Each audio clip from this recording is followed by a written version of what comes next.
All right, so today we're going to be doing a tutorial on how to trim up a 70-day dry aged ribeye sub-primal.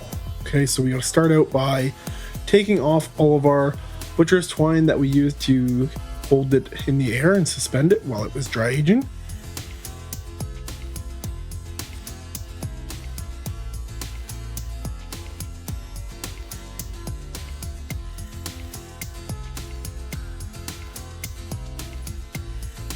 Now, I'm sure you've noticed that after watching the first few seconds of this video that there is this weird white stuff on top of this rib sub-primal. What I did was I added some lard on top of the areas on this sub-primal that were lacking in fat, so that way when it dry aged we didn't lose as much as we might have, especially in those areas where there's the lard on it, because when it was butchered by the butcher, there was some spots that had less fat, less of the natural beef fat on it than what I was looking for, so I just added this as a second skin just to help with our loss.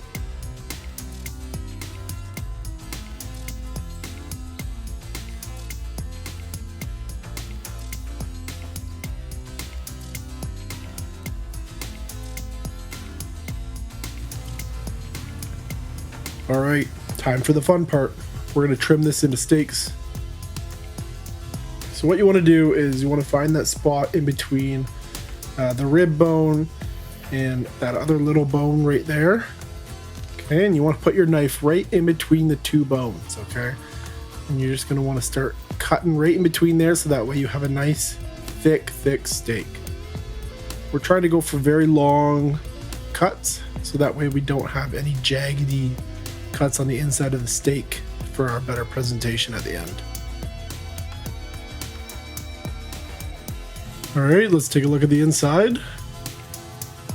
Wow, the color on that deep red, look at the marbling from the dry aging. It really draws out the fat and makes it a much more marbled steak. Okay, so now we're going to continue on and cut the rest of this roast into steaks.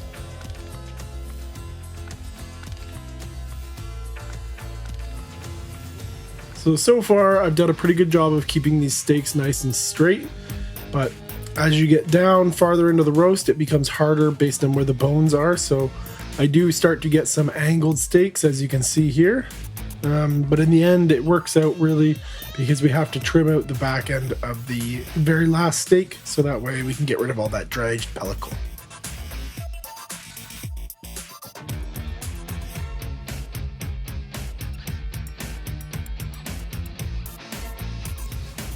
Okay, so as always, when you're trimming out a dry aged steak, you want to make sure you get all of that pellicle off the outside, because it is pretty much inedible. It's very hard and it just makes for not a very good steak.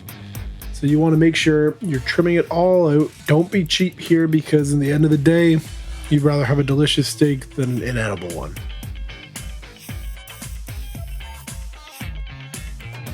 So for the first steak of these few that we've trimmed out of the rib roast, we're going to start out by making this one a boneless. So we want to take our knife and we want to run it just right along the edge of that bone, that rib bone. That way we're really bringing down the loss of meat. So we're trying to make it as minimal as possible. So we just cut that rib right off the steak. And you can save that for either making a beef broth, or really you could even smoke it later. Okay, and just get your finishing trimmings done, and then what we're going to do is we're going to split this in half, because it is a pretty big steak, and then they'll still be around 1.5 inch thick steaks. We'll just cut it right down the middle, nice long cuts. Now we have these delicious large 1.5 inch thick steaks. Look at those. I really do think anybody would be happy to eat one of these. Okay, so now that we're all finished those boneless ribeyes, we're going to move on to the next one, which is a bone-in rib steak. So like the other one, we have to trim off all the excess pellicle on the outside, that hard skin. We don't want any of that. And that's pretty much it for this steak. We're going to leave the rib on, and it'll make for a delicious, juicy steak later on.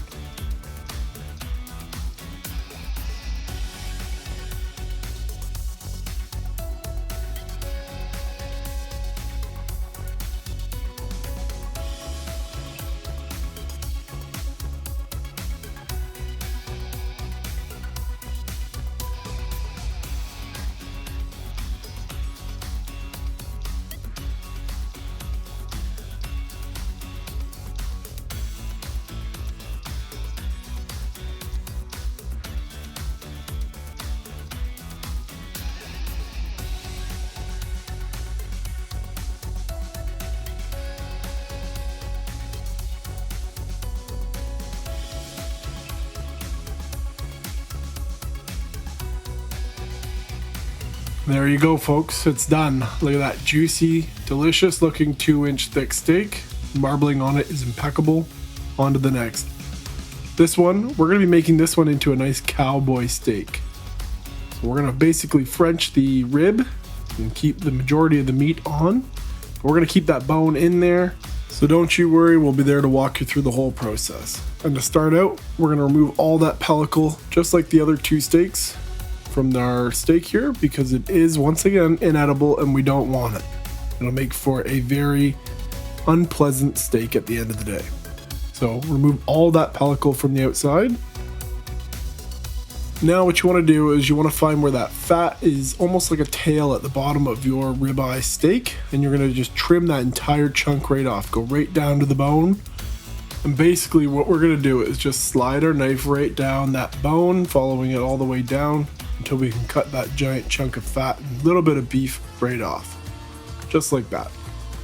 Okay, next up, we want to trim all that meat right off the bone that's still left on there. So we're going to go right down the edge of the bone until we hit the area where our steak is, being very diligent not to cut into our steak. We're just going to trim off all the excess meat right off the bone. Just like this. Now this may take a little time. I'm no expert. It took me some time myself. We just want to make sure we can get all the meat off the bone so that way when it does cook, it doesn't discolor and change to a brown, not very appetizing looking color. You can just scrape all that meat and anything off the bone with your knife. It'll come off pretty easily. And that's pretty much it. That is your cowboy rib steak.